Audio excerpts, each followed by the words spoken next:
15, 14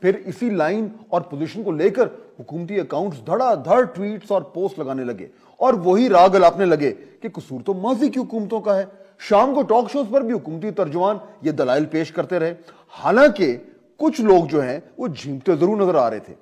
وزیر اعظم عمران خان کے حوالے سے بھی کچھ چیزیں چلی کہ انہوں نے اس رپورٹ کا خیر مقدم کیا، مگر آن دا ریکارڈ اس حوالے سے وہ نہیں بولے۔ شاید کچھ حکومتی لوگوں کو احساس ہو چلا تھا کہ معاملہ وہ نہیں ہے جو گل صاحب پیش کر رہے ہیں۔ اچھا، لیکن اس میں اب میں نے جا کے ذرا لوگوں ان کی ترجمانوں کی، سرکاری ترجمانوں کی ٹویٹس چیک کی کہ ایسا جب کوئی چیز آتی ہے تو وہ تو ٹویٹس کی بارش ہو جاتی ہے۔ مختلف ترجمانوں کا اور جو ان کے پرومیننٹ لوگ ہیں ان کے ہم نے ٹویٹس ٹویٹر اکاؤنٹس چیک کیے۔ کنول شوزب صاحبہ ہیں جو ٹاک شوز میں آ کے جو ہے وہ پرزور دفاع کرتی ہیں اور جو ان کی ترجمانوں کی میٹنگ ہوتی ہے اس کا بھی حصہ ہیں۔ انہوں نے ایک ٹویٹ کی اس حوالے سے، یہ آپ کے سامنے ہے، اور انہوں نے بھی اسی طریقے سے نون لیگ کو آڑو ہاتھے لیا، اپوزیشن کو آڑے ہاتھوں لیا۔ لیکن حیرانی کی بات ہے کہ باقی جو اکاؤنٹس جو دھڑا دھڑ فل ایکشن میں ہوتے ہیں اپوزیشن کے خلاف، وہ خاموش تھے۔ پہلے میں نے انفارمیشن منسٹر شبلی فراز صاحب کا ٹویٹر اکاؤنٹ چیک کیا کہ انہوں نے اس کے اوپر کیا بولا ہے، تو معلوم ہوا کہ ان کا اکاؤنٹ بالکل خاموش ہے، کچھ بھی انہوں نے نہیں لکھا۔ پھر میں نے ڈاکٹر فردوس عاشق اوان صاحبہ کا اکاؤنٹ چیک کیا، جو کہ پنجاب میں اس وقت جو ہیں وہ مشیر ہیں انفارمیشن کی، وہ بھی آئے دن جو ہے وہ گولہ باری کرتی ہیں اپوزیشن میں۔ لیکن کمال کی بات تھی کہ ٹرانسپیرنسی انٹرنیشنل کے حوالے سے ان کا اکاؤنٹ بھی مکمل طور پر خاموش تھا۔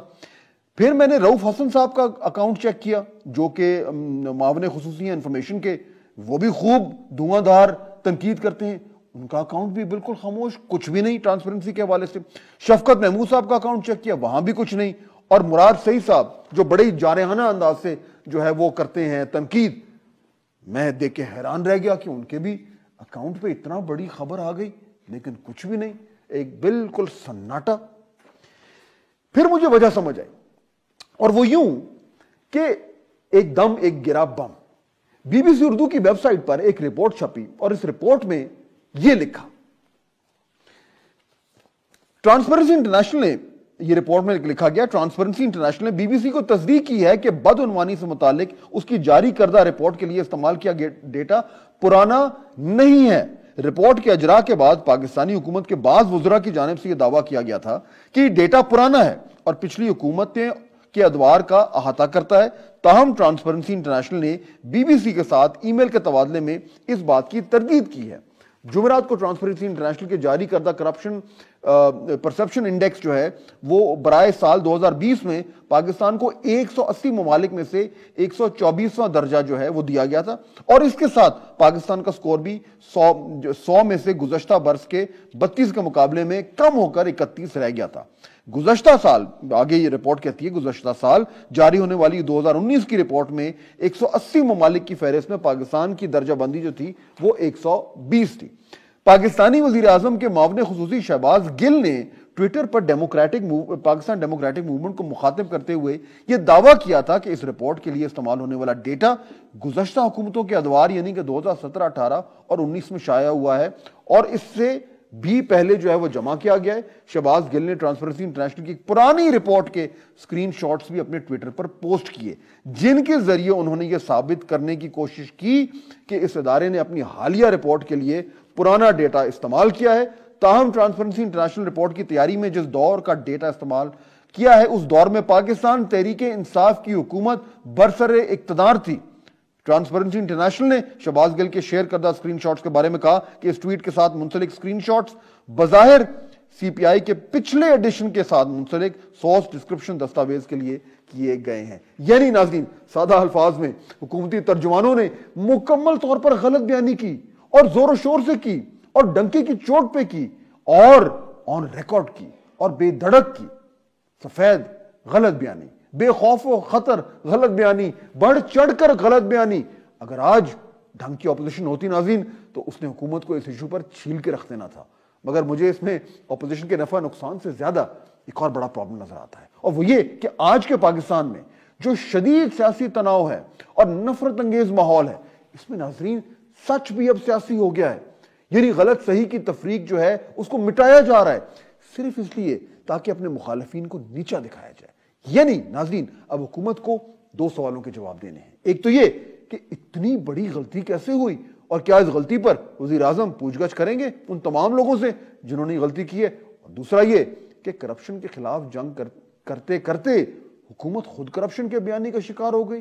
تو سوال تو پھر بنتا ہے تحریک انصاف کی حکومت کے کہ پاکستان میں کرپشن نون لیگ کے دور سے زیادہ کیسے ہوئی. اس پہ بات کرتے ہیں جناب فواد چودھری صاحب سے اس بریک کے بعد.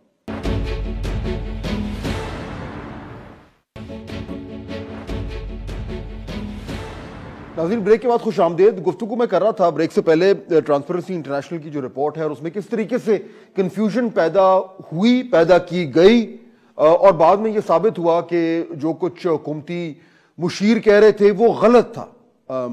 سوال یہ پیدا ہوتا ہے جو میں ابھی آج کے اپنے مہمان سے پوچھنا چاہوں گا کہ یہ اس طرح کی غلطی کیا جان بوجھ کے کی گئی یا اس میں کچھ کنفیوژن تھا, نااہلی تھی, اور اب کیا ہو رہا ہے؟ فواد چودھری صاحب مجھے جوائن کر رہے ہیں, federal minister for science and technology ہیں, لیکن فواد صاحب کی خاصیت ہے وہ ایک کمیونیکیشن اسپیشلسٹ بھی ہیں, منسٹر آف انفارمیشن بھی رہے ہیں. تو اس حوالے سے یہ جو ایک کمیونیکیشن کا گڑبڑ ہوئی ہے اس پہ میں جاننا چاہوں گا کہ وہ اس کو کیسے دیکھتے ہیں. فواد صاحب السلام علیکم. جی السلام علیکم. اچھا, ہوا کچھ ایسے ہے جو آپ میرے سے بہتر جانتے ہیں کہ پہلے شہباز گل صاحب نے یہ کہا کہ یہ ڈیٹا تو ہے ہی بالکل غلط اس زمانے کا ہے جب نون لیگ کی گورنمنٹ تھی, اور اسی طریقے سے وہ جو ایک پی ٹی آئی کا بیانیہ ہے اس کو آگے بڑھایا گیا. بعد میں بالکل کلیئر ہو گیا, بی بی سی نے خود آن دا ریکارڈ کہہ دیا کہ نہیں یہ ڈیٹا وہی ہے جو 2019 کا ہے, 2020 کا ہے جو پاکستان تحریک انصاف کی گورنمنٹ تھی.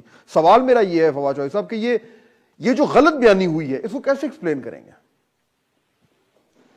یہ نا 2013 میں پریزیڈنٹ اوباما نے یہ کہا تھا کہ جو ماڈرن گورنمنٹس ہیں ان کا جو سب سے بڑا چیلنج ہے وہ یہ ہے کہ وہ فلو آف انفارمیشن کو کیسے اس کا مقابلہ کریں گی, کیونکہ انفارمیشن اتنی زیادہ آتی ہے, ڈیٹا اتنا زیادہ ہے کہ گورنمنٹس کے لیے بڑا مشکل ہو جاتا ہے اس کو کیپ آن کرنا, اس کے ایکسپیکٹیشنز کو مینیج کرنا جو اسے جنم لیتی ہیں.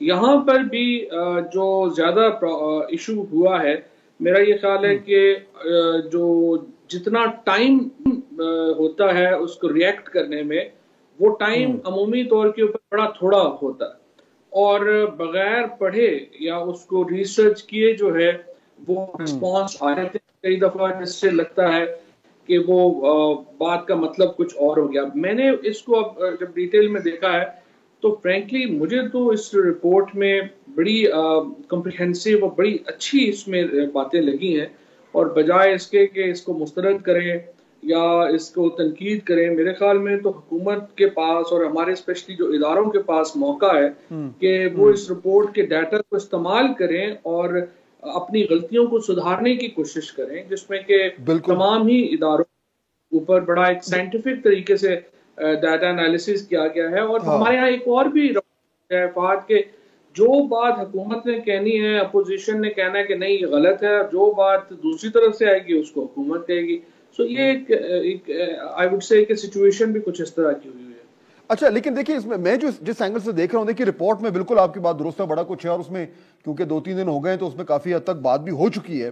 مجھے صرف یہ چیز اس لیے کھٹک رہی ہے کیونکہ جب اس طرح کا ایک ذمہ دار شخص جو ہے وہ ایک ٹویٹ ایسی کرتے ہیں جس میں وہ اس طریقے سے کہتے ہیں کہ یہ ان کو پتہ نہیں ہے, اور یہ جب یہ رپورٹ انگلش میں ہے اردو میں آئے گی تو جو پٹواری بھائی ہیں وہ خوب لڈیاں ڈالیں گے وغیرہ وغیرہ.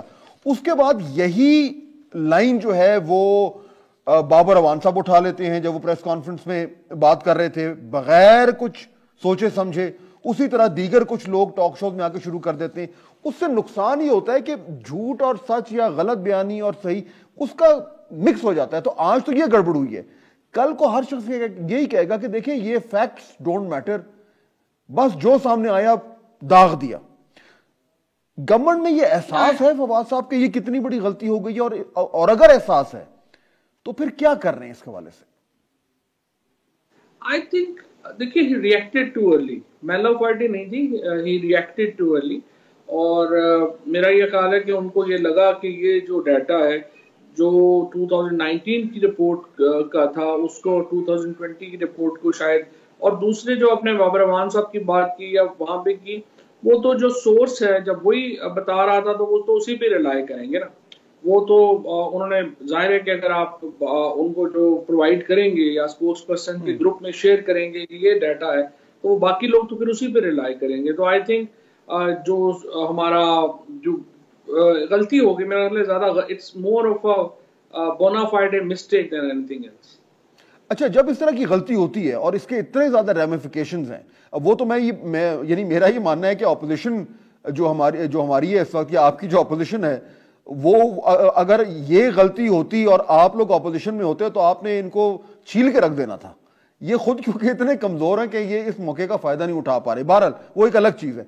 لیکن جب اس طرح کی غلطی ہو جائے, جب اتنی ہائی سٹیکس گیم ہو رہی ہو اور کوئی یعنی کہ غیر ضروری ٹاپک پر نہیں, اس ایشو پہ جو تحریک انصاف کا مرکزی بیانیہ ہے اس پہ اس طرح کی غلطی ہو, تو اس گورنمنٹ میں فواد صاحب کیا میکینزم ہے؟ یعنی جنہوں نے غلطی کی وہ کچھ کہیں گے, وہ اعتراف کریں گے, ان سے پوچھا جائے گا, وہ معذرت کریں گے, وہ پبلک میں آ کے معذرت کریں گے کیونکہ پبلک ٹویٹس ہیں, پبلک ویڈیو میسج ہے, یا بس جو ہو گیا سو ہو گیا, اب ان کا رات گئی بات گئی؟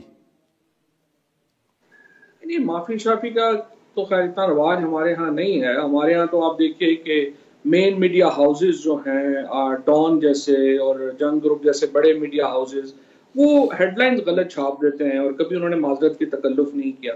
اور اسی طریقے سے غلطیاں جو ہیں وہ پوزیشن کے اوپر اور گورنمنٹ سائڈ سے بھی بہت غلطیاں ہو جاتی ہیں, لیکن ہمارے ہاں اس کے کانسیکوینسز اس طرح نہیں ہیں. مثلاً آج تک ہم نے نہیں سنا ہوگا کہ کبھی کسی صحافی کو غلط خبر دینے کے اوپر انہوں نے جو ہے وہ نوکری سے ہاتھ دھونا پڑا, یا کہ انہوں نے ایکسپلینیشن جاری کی.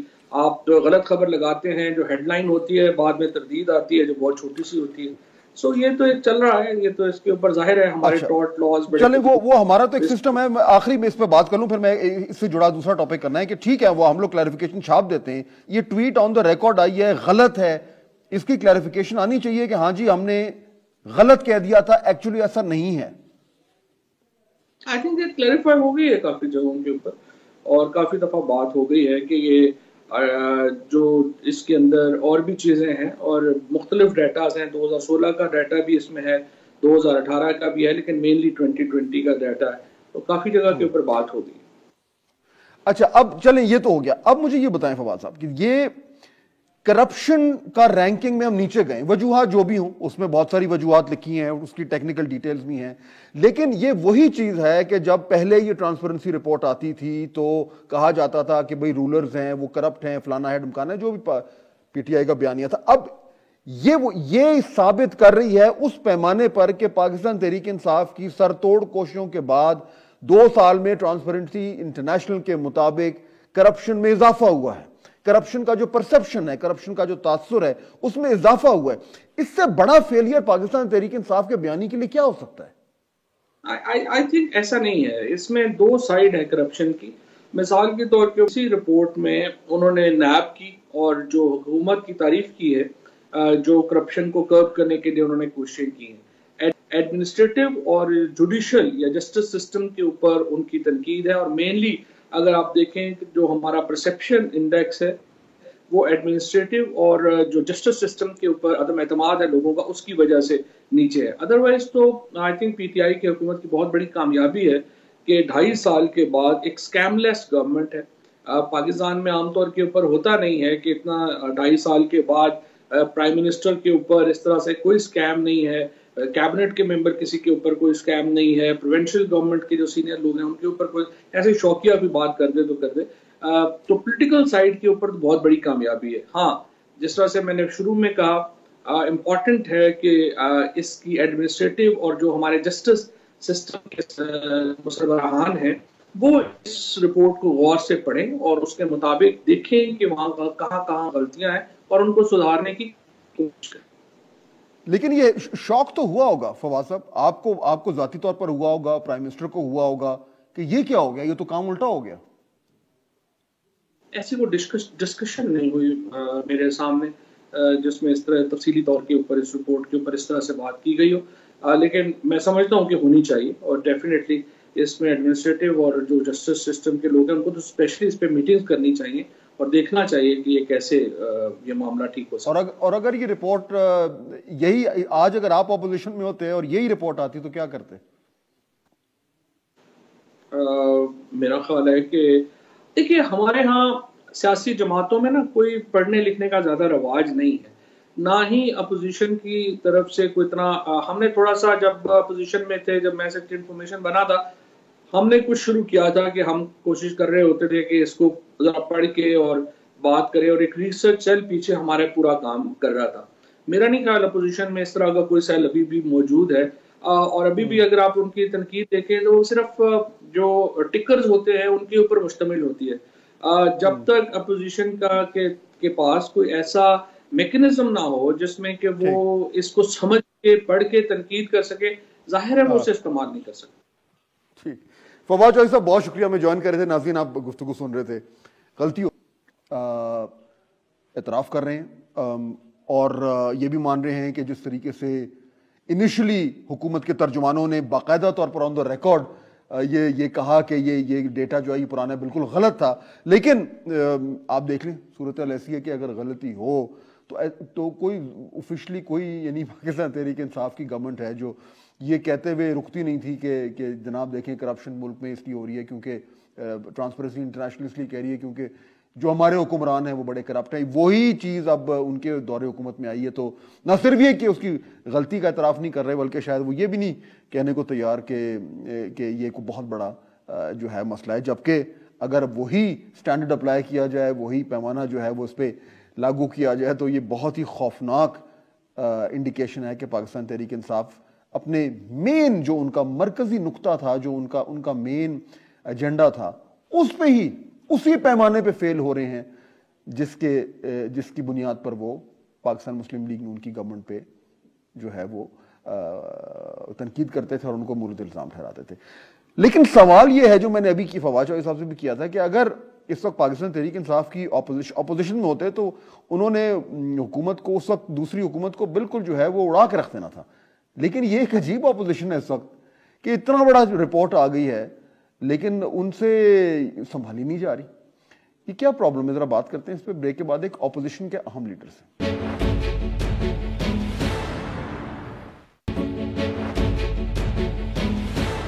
ناظرین بریک کے بعد خوش آمدید. عمران خان نے اپنے مخالفین کے خلاف زبردست طریقے سے کرپشن کا بیانیہ بنایا تھا اور اس بیانیے کو مزید مستحکم کرنے میں انہوں نے ٹرانسپیرنسی انٹرنیشنل کی رپورٹوں کا خوب سہارا لیا تھا اور ہر سال ٹھوک بجا کر کہا تھا کہ یہ بین الاقوامی ادارہ ثابت کرتا ہے کہ حکمرانوں کی وجہ سے پاکستان میں کتنی زیادہ کرپشن ہے. خان صاحب نے لوگوں کے ذہنوں میں یہ بٹھا دیا تھا کہ ان کے مخالفین کرپٹ ہیں اور ملک کے تمام تر مسائل اس کرپشن کی وجہ سے. اس سال کی رپورٹیں ثابت کر دیا ہے کہ تحریک انصاف کا بیانیہ اب انہی کو کاٹ رہا ہے، مگر اپوزیشن کہاں ہے؟ حکومت کو آڑے ہاتھوں لینے کا اس سے بہتر موقع اپوزیشن کو کیا مل سکتا تھا؟ یعنی اس رپورٹ کی شکل میں اپوزیشن کے پاس ایک ایسا سیاسی ہتھیار آ گیا ہے جس کے ذریعے وہ تحریک انصاف کی سیاست کے اہم ترین ستون کو ہلا ہیں. اگر کرپشن کو ختم کرنے کا نعرہ لگا کر الیکشن جیتنے والی جماعت کے دور میں کرپشن میں اضافہ ہو تو کسی اپوزیشن کو اس سے بہتر تحفہ کیسے مل سکتا ہے؟ کچھ اپوزیشن لیڈر اس حوالے سے بولے تو ضرور. یہ 2019-20 کا عمران خان، نیازی اور پی ٹی آئی کی حکومت کا ڈیٹا ہے. پاکستان 7 نمبر پیچھے چلا گیا ہے. عمران خان کی حکومت جو ہم پہلے دن سے کہہ رہے ہیں پاکستان کی نالائق ترین حکومت ہے، آج پاکستان کی کرپٹ ترین حکومت بھی بن چکی ہے. مگر ناظرین ایک پریس کانفرنس میں ہلکا پھلکا ذکر الگ چیز ہے اور ایک ایشو پر ہاتھ دھو کر پیچھے پڑ جانا ایک اور ہی لیول ہے. اس حوالے سے اپوزیشن نہایت ہی کمزور نظر آ رہی ہے، بلکہ یہ کہنا شاید غلط نہ ہو کہ اپوزیشن کی کمزور تنقید یا غیر مؤثر تنقید سے حکومت کو بہت زیادہ فائدہ پہنچ رہا ہے. مگر لگتا یوں ہے کہ اپوزیشن کو اب تک یہ اندازہ نہیں ہوا کہ میڈیا سٹریٹجی آج کل کی سیاست میں کتنا اہم حصہ ہے. چند ایک بیانات دینا اور پریس کانفرنس کر دینا کافی نہیں ہوتا، ایک باقاعدہ حکمت عملی بنانی پڑتی ہے اور پھر پوری قیادت کو پرزور طریقے سے اس حکمت عملی کے تحت ایک بیانیہ بنانا ہوتا ہے. مگر یہ موقع بھی لگتا یوں ہے کہ اپوزیشن ضائع کر رہی ہے. وجہ کیا ہے جانتے ہیں. مجھے جوائن کر رہے ہیں سردار ایاز صادق، پاکستان مسلم لیگ نون کے مرکزی رہنما ہیں، سابق سپیکر ہیں قومی اسمبلی کے. ایاز صاحب السلام علیکم. السلام علیکم جی. السلام علیکم فہد صاحب، خیریت سے ہیں آپ؟ Thank you very much. Ayaz صاحب اتنا سنہری موقع اپوزیشن کے پاس پی ٹی آئی کی جو بنیادی ان کا جو ایک مانترا تھا، جو ان کا جو ایک نعرہ تھا کہ وہ کرپشن ختم کریں گے، جس کی بنیاد پہ وہ 20-22 سال سے سیاست کر رہے ہیں، وہ ان کے گلے پڑ گیا. اس پہ اپوزیشن شور کیوں نہیں مچا رہی؟ فہد صاحب، اگر آپ دیکھیں کہ یہ اگست 2018 میں حکومت میں آئے تھے، اور جو 18-19 کی آڈٹ رپورٹ تھی وہ صدر مملکت کے پاس تقریباً 8 مہینے پڑی رہی. آڈیٹر جنرل آف پاکستان کی رپورٹ وہ نیشنل اسمبلی میں لے نہیں ہو سکی، اور اس میں بھی اگر آپ دیکھیں تو اس میں بھی میسو irregularities ہیں. جہاں تک ٹرانسپیرنسی انٹرنیشنل کی بات ہے، وہ تو ایک انٹرنیشنل ادارہ ہے جس کا سہارا یہ حکومت اور یہ ان کے لیڈران خاص طور سے جو پرائم منسٹر صاحب لیتے تھے، مگر وہ مسلم لیگ نون کی تو رپورٹ نہیں ہے، مگر وہ بھی آ کے ان کے منہ پہ پڑی. مگر سب سے زیادہ جو امپورٹنٹ چیز ہے، جب روزمرہ زندگی میں کسی کا واسطہ پڑتا ہے ان محکموں سے جہاں کہ ان سے ایکسٹریکشن یا پیسے لیے جا سکتے ہیں، آپ صرف لوگوں سے جن کا واسطہ پڑا ہے ان سے یہ پوچھ لیں کہ کیا حالات ہیں، وہ یہ بتائیں گے کہ یہ ریٹ بڑھ گیا ہے. افسوس کی بات ہے کہ اگر کم ہوتی تھی تو دگنی تگنی کرپشن ہو گئی ہے. اور کیوں ہو گئی ہے؟ اس لیے کہ poor governance, no control, they don't have a clue کہ انہوں نے کیا کرنا ہے اور کہاں پہ جانا ہے. اور آپ یہ دیکھیں کہ اس کے بعد ٹرانسپیرنسی کی انٹرنیشنل کی رپورٹ کے بعد خان صاحب کا ایک بڑا کلیئر کٹ سٹانس تھا کہ M N A M P S کو فنڈ کوئی نہیں ہم نے دینا. اور آج وہ کیا اناؤنس کر رہے ہیں، 500 ملین روپے فی ایم این اے کو وہ دیں گے. تو ایک طرف وہ کہتے تھے کہ یہاں سے کرپشن ہوتی ہے، آج وہ خود دے رہے ہیں. لیکن میرا جو ان کی ہر چیز ہی نگیٹ ہو گئی. مگر آپ کا جو فوکل جو آپ نے پوائنٹ پوچھا تھا وہ یہ تھا کہ اپوزیشن اس سے فائدہ کیوں نہیں اٹھا رہی. اپوزیشن کی ہماری اسٹریٹجی تھی جس میں کہ جو کھوکر پیلس والا ایشو ہے وہ بھی تو بیسکلی اسی سے ریلیٹڈ ہے کہ عمران خان صاحب کی بنی گالا اگر irregular ہے تو اس کو تو 12 لاکھ روپے میں ریگولرائز کر لیا جاتا ہے.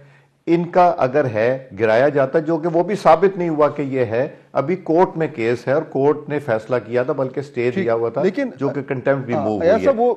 بٹ میں آپ کو بتاتا ہوں ہماری اسٹریٹجی یہی تھی کہ ہم نے وہاں پہ بات کرنے کے بعد اس کے بعد اس پہ ایشو پہ آنا تھا، اور سیشن ہمارا ایڈجرن ہو گیا. منڈے کو پھر سے سیشن ہے. احسن اقبال صاحب نے پریس کانفرنس کی، شاہد خاقان صاحب نے پریس کانفرنس کی، مولانا فضل الرحمان صاحب کا سٹیٹمنٹ آیا، بلاول بھٹو صاحب کا سٹیٹمنٹ آیا. مگر اب انشاءاللہ منڈے کو جب ہم پھر پارلیمنٹ میں جائیں گے، کوسچن آور کے بعد ٹرانسپیرنسی کا ایشو جو ہے وہی ہم نے اٹھانا ہے.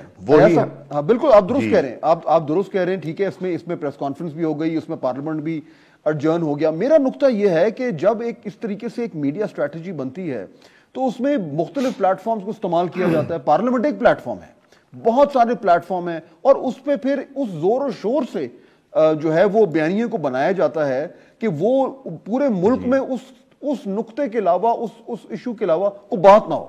اور عمران خان صاحب، مطلب میں آل کریڈٹ ٹو ہم، کہ جب وہ ایک بیانی کے پیچھے پڑتے ہیں تو وہ واقعی میں اس کو اس طریقے سے بالکل اینڈ تک لے کے جاتے ہیں. مجھے لگتا یہ ہے کہ اپوزیشن یہ سمجھ نہیں پا رہی کہ یہ نیریٹو بلڈنگ ہوتی کیا ہے. شاید یا تو تھوڑا سا وہ جو انڈرسٹینڈنگ ہے کمیونیکیشن کی وہ پیچھے رہ گئی ہے. اکا دکا مطلب آپ کے ترجمان ہیں وہ بڑا اچھا کام کر لیتے ہیں، لیکن ایک ٹوٹل جو ایک حملہ ہوتا ہے نیریٹو پہ، وہ اپوزیشن نہیں کر پا رہی. اور اس سے بہتر موقع تو مل ہی نہیں سکتا اپوزیشن کو. نہیں، انشاءاللہ اس کے اوپر ہم پھر کریں گے. مگر آپ ایک چیز ریئلائز کرائیں، جب 2014 میں خان صاحب نے دھرنا کیا تھا تو تب کی میڈیا جتنی ہاسٹائل تھی، جتنی کیا کہنا چاہیے ٹورڈز عمران خانز بیانیہ وہ تھی، وہ ہمارے لیے تو آپ کو پتہ ہے کہ میڈیا پہ ریسٹرکشن لگتی ہیں. کبھی کہا جاتا ہے کہ جس چینل کو بند کر لو. وہ پیمرا میں ایک صاحب آ کے بیٹھے ہیں جو کہ جنہوں نے ساری عمر پیمرا میں بھی رہنا ہے اور انہوں نے اللہ تعالیٰ کو بھی نہیں جان دینی. بٹ اف یو ریئلائز کہ آپ کو پتہ ہے کہ کتنی کنٹرولڈ ہے میڈیا، اور آپ لوگ خود ریئلائز کرتے ہیں کہ یہ بولنا ہے، یہ نہیں بولنا، کیا کرنا ہے کیا نہیں. اتنی تو کبھی بھی نہیں تھی، جنرل مشرف کے زمانے میں بھی نہیں تھی. But all said and done ہم اپنا رول کریں گے. 4 کو پی ڈی ایم کی میٹنگ ہے, اس میں بھی یہ ایجنڈا ٹیک اپ ہوگا. اگلے جلسے جلوسوں میں بھی یہ ہوگا. جو ہماری کنونشنز ہو رہی ہیں اس کے اندر بھی ہو رہا ہے. ورکرز کنونشن ہوئی آج ہماری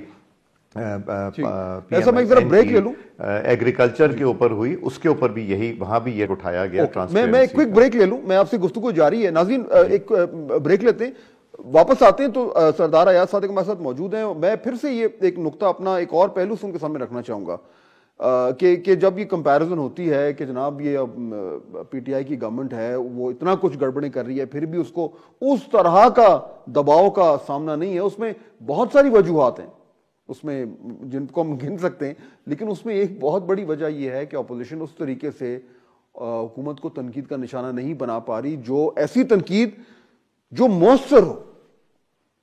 اس طرح بات کرتے ہیں اس بریک کے بعد.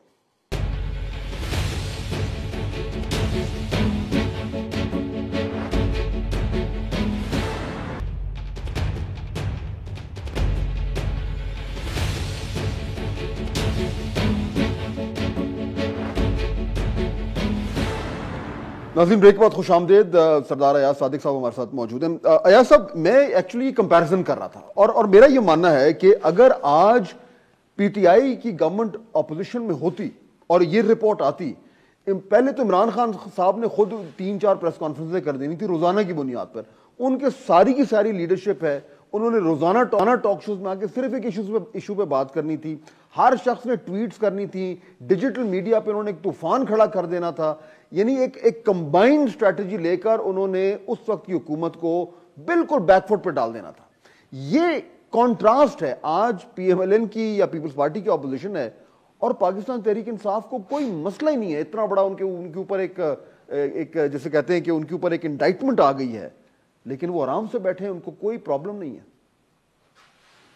دیکھیں فہد صاحب, ایک تو آپ کو ان کو کریڈٹ ایک چیز کا تو دینا پڑے گا جو میں بہت دیتا ہوں کہ اس سے زیادہ میں نے ڈھیٹ حکومت کبھی پہلے دیکھی نہیں کہ اگر کوئی چیز غلط بھی ہوتی ہے نا تو وہ اس طرح اس کو پورٹرے کرتے ہیں کہ جس طرح نہیں یہ بھی صحیح ہوا, جس طرح یہ پی آئی اے کا فیاسکو ہوا, جس طرح پی آئی اے کو پورے انٹرنیشنل کمیونٹی نے بند کر دیا کہ وہ پی آئی اے نہیں جا سکتا اور انہوں نے آ کے اسٹیٹمنٹ دے دی, وہ اس کو بھی جسٹیفائی کرتے ہیں. انہوں نے کبھی کسی اپنی غلط چیز کو بھی جسٹیفائی کرنے سے نہیں چھوڑا. انسان شرمندہ ہی ہو جاتا ہے, وہاں شرمندگی نامی کوئی چیز نہیں ہے. مگر انہوں نے یہ کہنا شروع کر دیا کہ یہ تو پی ایم ایل این کی حکومت کا زمانہ تھا. اب میں آپ کو ایک چھوٹا سا اور اگزامپل دیتا ہوں. براڈ شیٹ کا کیس ہے. براڈ شیٹ کا کیس ہم پبلک اکاؤنٹس کمیٹی میں ڈسکس کرنا چاہتے ہیں. وہ اسپیکر صاحب کہتے ہیں کہ جی یہ تو ایجنڈے پہ نہیں آ سکتا. حبیب بینک کا اور پوسٹ آفس کا ایک میجر فیاسکو ہے جو ہماری ایک میٹنگ ہوئی. اسپیکر صاحب کہتے ہیں وہ ایجنڈے پہ نہیں آ سکتا.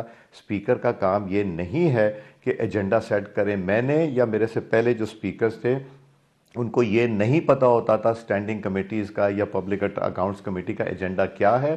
نہ وہ روکتے تھے, نہ وہ بناتے تھے, نہ وہ ایجنڈا سیٹ کرتے تھے. یہ چیئرمین اسٹینڈنگ کمیٹی کا کام ہوتا ہے.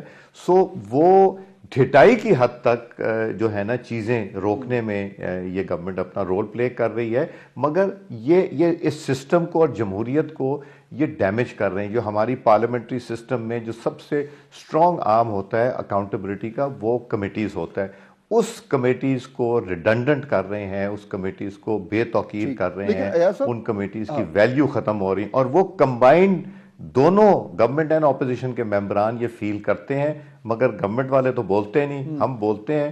مگر آئی تھنک اب الٹیمیٹلی لوگوں نے کورٹ میں جانا شروع کر دینا وہاں سے ڈائریکشن لینے کے لیے. اپوزیشن کو یہ کچھ حد تک احساس ہو رہا ہے کہ ان کا جو ایک بیانیہ بنانے کا جو ایک اسٹرینتھ ہے یا کیپیبلٹی ہے وہ کم ہے, وہ نہیں کر پا رہے اس طریقے سے معاملات کو آگے نہیں بڑھا پا رہے, اور ان کی جو ایک کمیونیکیشن اسٹریٹجی ہے اس میں بہت زیادہ کمزوری ہے. یہ احساس ہو رہا ہے یا احساس بھی نہیں ہے؟ یہ میں آپ سے ایگری کرتا ہوں کہ ہماری شاید وہ جو ہیں ان کے تو میرا خیال ہے کوئی 15-20 تو اسپوکسمین ہیں جو ایک ہی کام ہوتا ہے, وہ آ جاتے ہیں ٹی وی پہ, ایک ہی بات کو ریپیٹ کرتے رہتے ہیں. دس از اے گڈ اسٹریٹجی. جبکہ میرا خیال ہے اپوزیشن کو بھی یہ ہونا چاہیے کہ ہر ٹی وی چینل پہ ایک ان کا مختلف ممبر بیٹھا ہو اور ایک ہی بات کر رہا ہے کہ ٹرانسپیرنسی انٹرنیشنل کی. یہ میں آپ سے ایگری کرتا ہوں وہ, بٹ اور میرا خیال ہے جانا ان لوگوں کو چاہیے ٹیلی ویژن پہ جن کو حقائق پتا ہوں, جن کو بیک گراؤنڈ نہیں پتا یا انہوں نے پڑھا نہ ہو, ان کو نہیں جانا چاہیے. بٹ مجھے ان کو یہ کریڈٹ دینا پڑے گا کہ وہ جس صفائی سے جس ایشو کا نہیں بھی پتا ہوتا اس کے اوپر بھی جو ڈیفینڈ کر رہے ہوتے ہیں وہ بھی بڑے کمال کی بات ہے, وہ بھی کریڈٹ نہیں.